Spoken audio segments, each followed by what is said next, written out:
Magandang umaga po sa lahat. Welcome to my YouTube channel. Gagawin po natin ngayon mga lods, mga amigo. Magkakabit tayo ng idle rumble, rapid backfire. Double idle rumble po yung ikakabit natin dito sa ating motor. Yan, meron tayong mga pisa na inihanda. Ito na yung dalawang adjustable interrupter mga lods.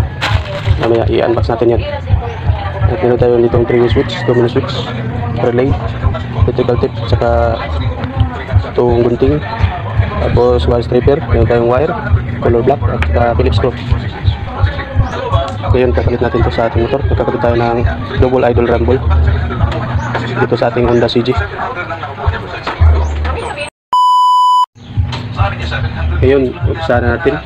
I-warm up muna natin yung ating motor, paandarin natin.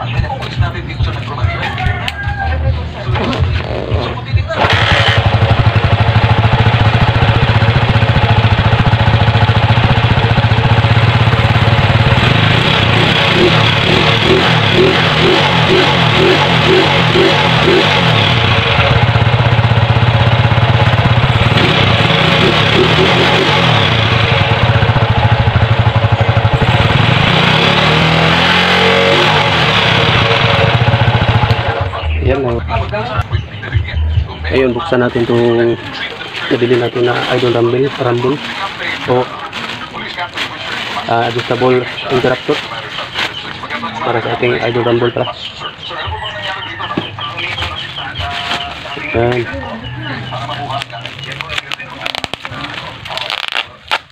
Ayan. Meron na tayong pang New Year 12 volts Shinigawa interrupter relay. Adjustable po ito. Titingnan natin kung adjustable ba talaga. Buksan lang natin.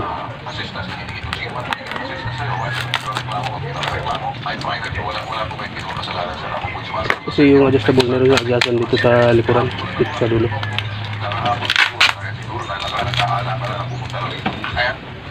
Ayan.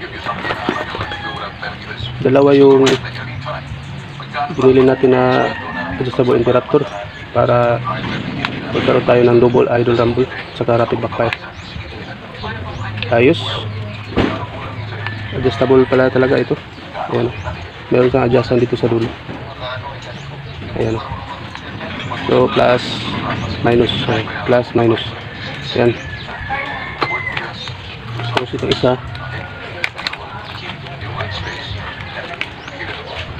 Ayan. Meron din siyang adjustan dito sa dulo. Ayos. Meron tayong dalawang adjustable interrupter. Ito yung kakabit natin ngayon. Ayan, papakita ko sa inyo kung paano magkabit. At narinig nyo naman yung andar ng motor natin kanina. Stuck pa yung motor natin, hindi pa naka-idle rumble. Mamaya paandarin natin ulit kapag naikabit natin to, itong ating idle rumble o itong dalawang interrupter na adjustable.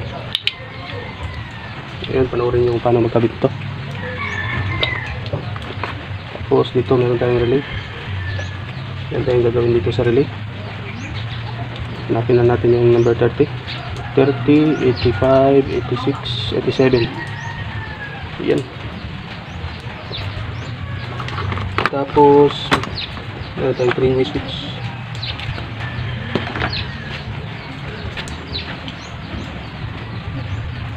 Pinan natin yung wire na blue na may stripe white. Ayan. Ito na siya. Ito po yung galing sa pulser. Dito natin ikakabit yung ating interrupter. Ito yung meron tayong gagawin dito mamaya dito sa blue wire na may stripe na white o positive na linya ng pulser. Ayan. Tapos meron tayong wire dito. Ang unang gagawin natin ay ilalagyan natin ang wire. Hindi tayo magpuputol ng mga wire dito. Susuot lang natin yung wire. Ayan. Suot lang natin yung wire dito sa sakit ng ating blue wire na may stripe na white dito sa ating pulser. Ayan. Suot na natin yung wire. Sakit. Dito sa blue wire na stripe na white. Tapos tuloy na natin. Yan. Tapos dito pagsamahin na natin yung kulay. Kailangan talaga naka-align yung mga kulay dito. Yan. Kulay itim dito talaga sa harap.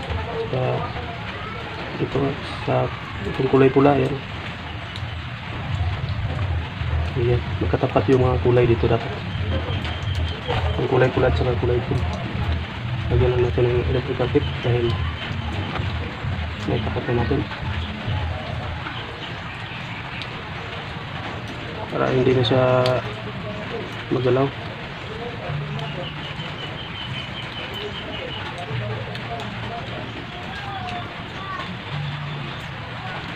Para meron tayong libangan ngayong pang-ingat. Meron tayong pang-salubong na. Tapos dito sa yellow wire, kailangan natin itapat itong dalawa. Itong katapat ng kulay itim na wire dito. Saka dito. Ayan. Ito yung katapat ng kulay itim na wire. Ito yung negative. Gagawin natin dito ay puputulin lang natin. Tapos babalatan natin. Ayan. Ito yung katapat ng black wire. Itong negative. Itong dalawa. Ayan. Gagawin natin dito. Samahin na natin.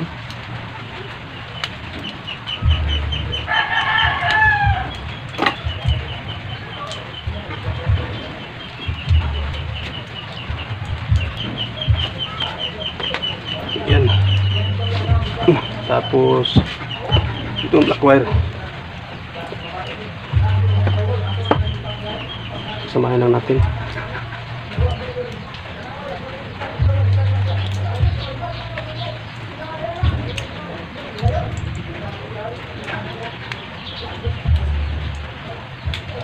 Ayan. Samahin lang natin itong black wire. Tapos itong red wire, meron tayong gagawin dito mamaya.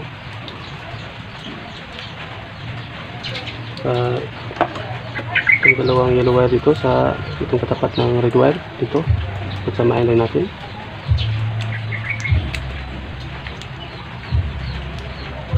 Ayan, balatan ko lang itong mga logs, mga ligot.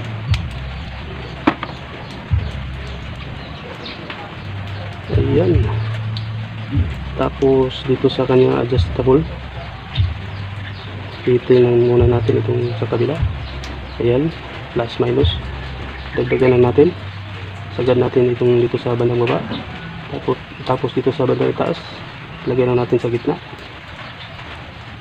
Bilangin natin sa dalawa, tatlong half turn. So 1 and 1/4, 1 half and 1/4 sa, ayan, isang half turn at saka 1/4 lang yung ikot natin dito sa bandang taas. Ilagay natin sa gitna. Ayan, dito sa kabila ilagay natin sa sagad.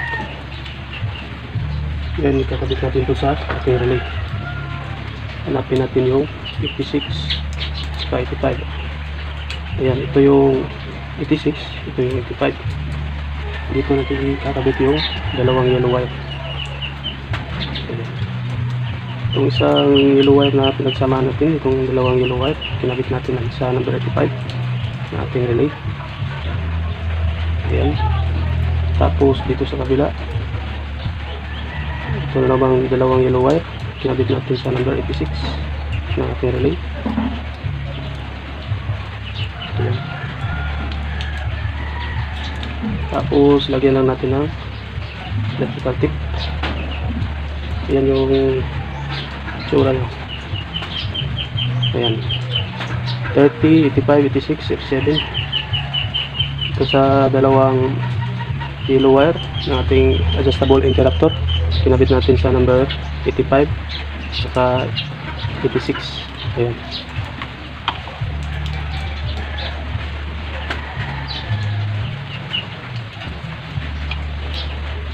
Lagyan lang natin ng electrical tape.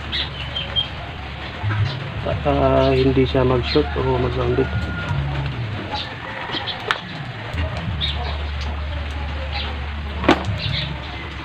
Ayan, nalagyan ko na yung sa kabila ng electrical tape, nabalutan ko na. Ito naman sa kabila.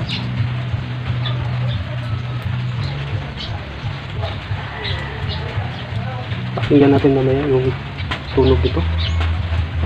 Itong double iron ramboy. Pwede pa ito sa lahat ng mga carburetor type na motor. Sa susunod na video mga amigo, tuturo ko sa inyo paano maglagay ng iron ramboy sa mga FI motorcycle. Ngayon dito muna sa ating motor, sa Honda TMX. Tapos dito sa kabila, itong number 30, meron tayong gagawin dito. Kabit natin itong number 30 na ulit dito sa ating negative terminal ng ating battery. Ayan, ilagyan tayo ng wire. Yung wire, ipit lang natin dito kasi wala pa tayong I terminal. Ipit lang natin dito sa negative terminal ng ating battery. Ayan.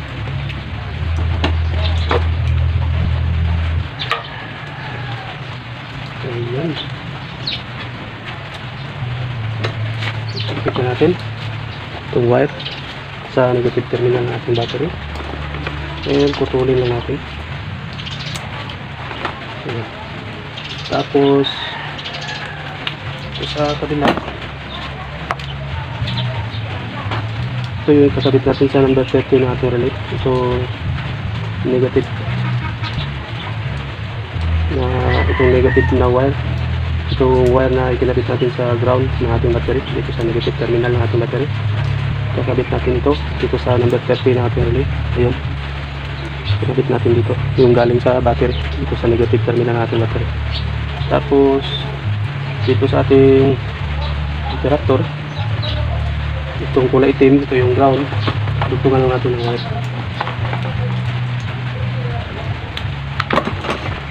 Ayan, dugtungan lang natin ng wire itong ground o kulay itim na wire na galing sa ating interruptor. Ayan. Tapos lagyan lang natin ng electrical tape para hindi mag-short o mag-grounded o dumikit sa ibang connection. Ayan, nidugtungan na natin ng wire. Tapos ikabit natin ito sa negative. Pagsamahin natin dito sa wire na galing sa ating negative terminal ng ating battery. Pagsamahin natin dito sa ating number 30. Ayan, pagsama na natin yung kulay itim na wire at saka dito sa number 30 ang ating relay, at ikabit na natin, idugtungan natin dito sa negative terminal ng ating battery. Lagyan na natin ito ng electrical tape. Ayan.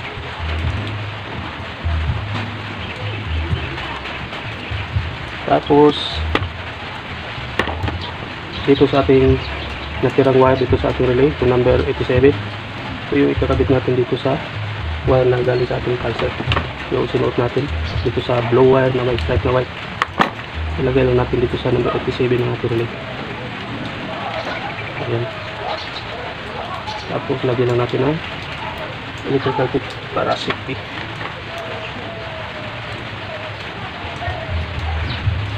At hindi maiwasan din natin mag-grounded. Ayan.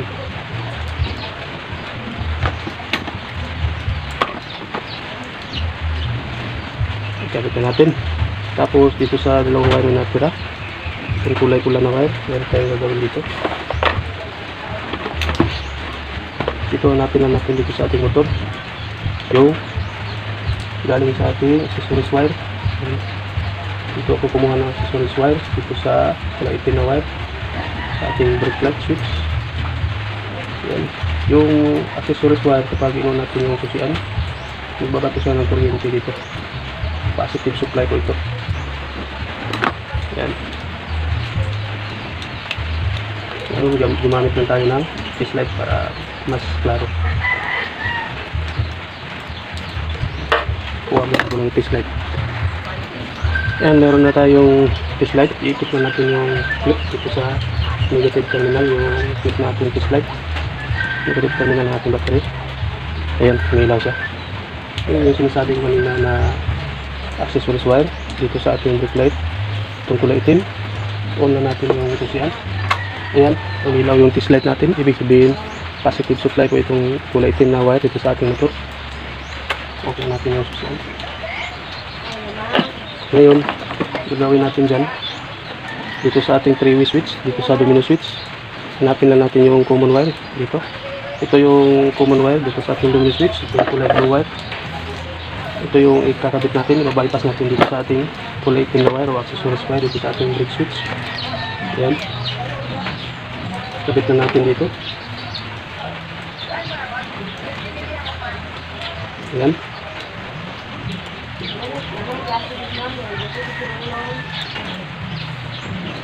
Ayan, ikabit na natin yung blue wire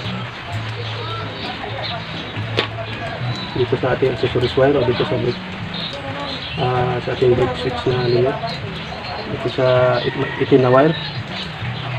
Ayan. Tapos yung dalawang natira na wire dito natin ikakabit sa yung dalawang wire na natira dito sa ating domino switch at domino switch. Dito natin ikakabit sa ating interrupter relay dito sa kulay pula na wire. Ayan. Itong kulay pula na wire dito sa ating interrupter relay ay positive po ito. At yung kulay itim naman ay negative.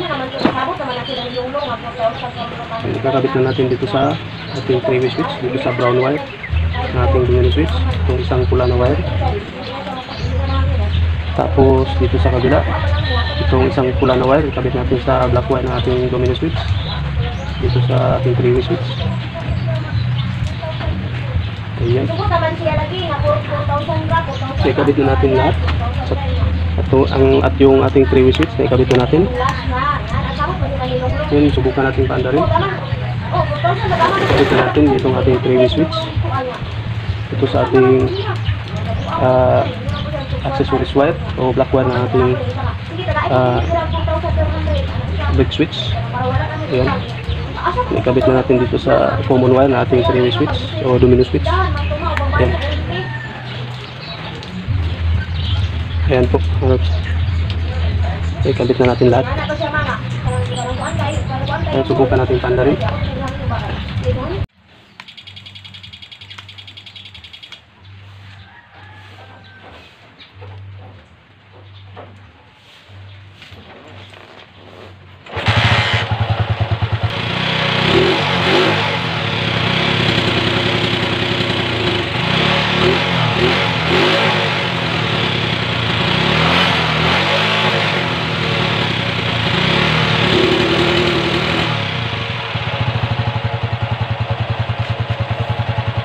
Kasi mas maganda kung nakabura-bura yung tambutso natin. Kasi stock pa yung tambutso natin.